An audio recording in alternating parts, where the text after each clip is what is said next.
dalam Berita Padang. Berikut 3 berita utama hari ini. DPRD Padang akan gelar hearing terkait kebijakan pemungutan sampah. Pondok pesantren di Kabupaten Solo temukan teknologi duplikasi hemat gas. Rutan kelas 2B Lubuk Sikaping beri keterampilan budidaya ikan dan berkebun kacang kepada warga binaan.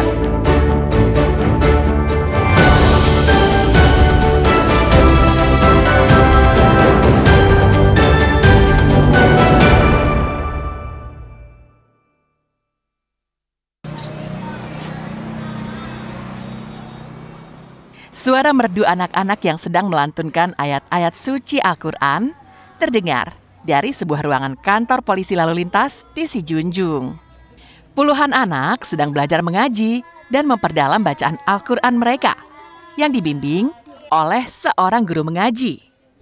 Ruangan yang digunakan itu adalah sebuah ruang kerja di kantor Satuan Patroli Jalan Raya Unit Induk 3 yang terletak di Lubuk Batu, Sijunjung. Ruang ini dijadikan sebagai ruang musala dan tempat belajar mengaji bagi anak-anak, baik anak-anak usia sekolah dasar hingga pelajar SMP. Santri Rumah Quran Dharma Kerta Marga Raksyaka dan juga orang tua mereka merasa senang atas dibukanya tempat mengaji sejak 3 bulan lalu. Selain gratis, lokasinya pun tidak jauh dari rumah warga setempat. Usai mengaji, mereka juga kerap diberi makanan ringan oleh personil Polri yang berdinas di kantor itu. Udah sampai sebulan. Iya, sebulan. Gimana apanya perasaannya mengaji di sini? Enak. Ada lomba. Temannya baik-baik. Dikasih baju juga? Ya? Iya. Terus dikasih apa lagi? Kasih snack kadang-kadang. Dapat snack juga? Iya. Ngajinya gratis gitu ya? Iya. Jadi?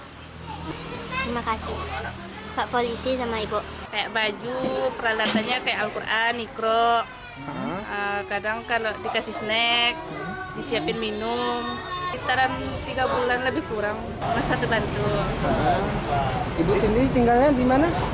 Di atas, Jaraknya dari sini? jalannya sana terus ke atas. Jaraknya kira-kira berapa meter? 2 kilon, sekilon. Biasanya nggak tahu dengan huruf ngaji, sudah tahu. Sudah diajarkan baca-baca sholat, sudah pendek, doa-doa.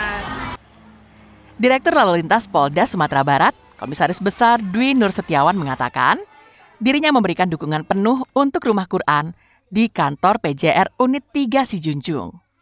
Dirinya bahkan membagikan baju mengaji, menyediakan bacaan Iqra dan Al-Quran, serta alat tulis kepada para santri. Apa yang kekurangan dari mereka? Kemarin mulai dari pembangunan, untuk sarana air, kemudian sarana ambal dan seluruhnya, dan terakhir memang minta baju, kami support semuanya. Jadi apa yang menjadi kebutuhan dari anak-anak di sana untuk lembaga tempat belajar Al-Quran itu kami support semuanya, sehingga masyarakat menjadi nyaman untuk melakukan pembelajaran di situ. Jadi dengan baju itu menjadi seragam. Dirlantas Polda Sumbar ini berharap inovasi dan terobosan yang dilakukan oleh personilnya di Sijunjung ini bisa ditiru oleh para personil lalu lintas lainnya. Karena berinovasi tidak hanya fokus terhadap kegiatan lalu lintas, namun bisa juga dari aspek lain untuk kepentingan orang banyak. Robiham melaporkan dari Sijunjung.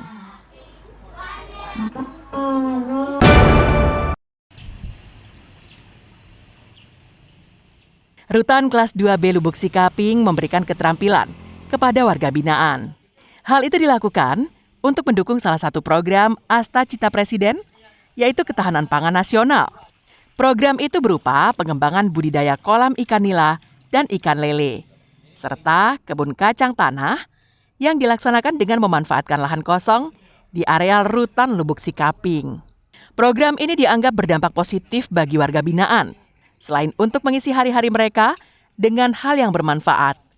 Keterampilan ini juga bisa menjadi modal apabila warga binaan kembali ke masyarakat.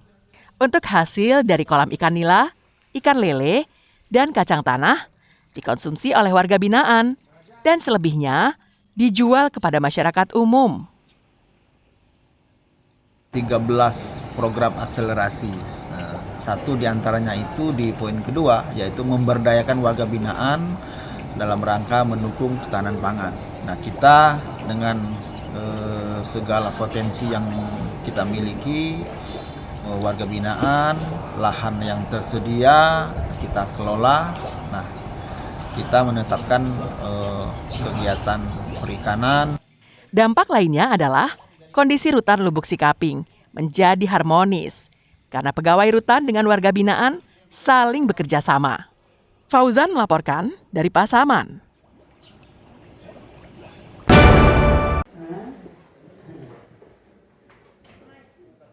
Kasus tewasnya NKS di Kayu Tanam Padang Pariaman telah memasuki tahap persidangan di Pengadilan Negeri Pariaman. Dalam sidang kedua, hakim masih memeriksa keterangan saksi-saksi secara maraton. Sidang yang dipimpin Hakim Ketua Dedi Kuswara juga menghadirkan terdakwa IS yang didampingi para pengacaranya. Dari 5 saksi yang dipanggil jaksa, hanya 3 orang yang hadir. Sidang yang berlangsung maraton ini berakhir hingga malam hari. Dari 3 saksi yang hadir, salah satunya adalah ibu korban, Eli Marlina, yang sangat berharap terdakwa IS dihukum seberat-beratnya dengan hukuman mati. Karena menurutnya, perbuatan terdakwa di luar perikemanusiaan. Harapannya dihukum mati. Iya, dapat dihukum mati. Kenapa, Bu? Ya, perbuatannya lebih dari binatang. Nak manusia. Kasih. Tim Jaksa Penuntut Umum yang diketuai oleh Kajari Pariaman menyatakan kalau keterangan saksi memperkuat tuntutan jaksa tentang pembunuhan berencana dan pemerkosaan. Yang jelas keterangan saksi tadi adalah memperkuat dakwaan yang kami dakwaan kepada terdakwa. Seperti tadi keterangannya bahwa benar memang korban adalah saudari Nia, ya. Kemudian kondisi Nia pada saat ditemukan tadi seperti apa yang sudah didengarkan tadi kan, yang kondisinya lebam dan sebagainya tadi. Sidang akan dilanjutkan pekan depan dengan agenda masih pemeriksaan saksi-saksi. Eki Rafki melaporkan dari Pariaman.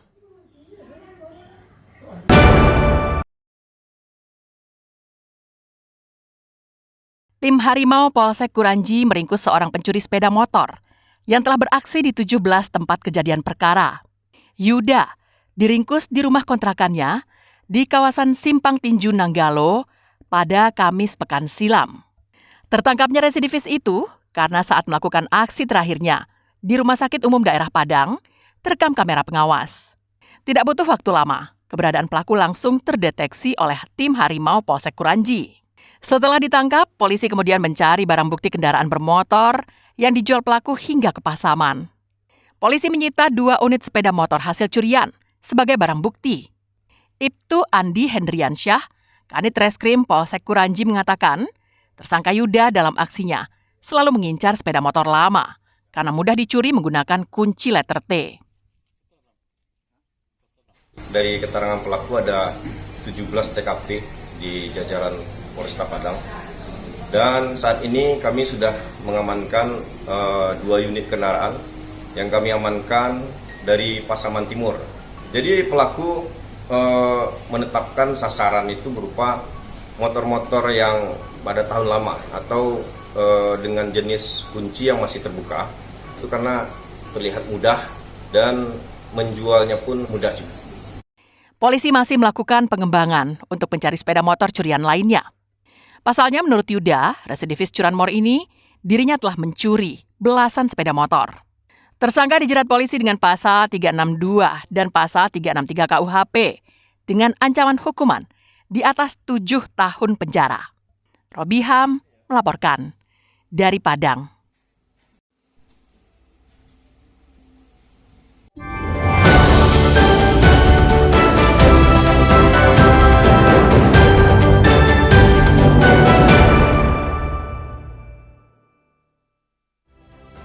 Sekian perjumpaan kita dalam Berita Padang hari ini. Saya Wulan Valeri dan tim redaksi yang bertugas pamit undur diri. Terima kasih atas kebersamaan Anda dan sampai jumpa.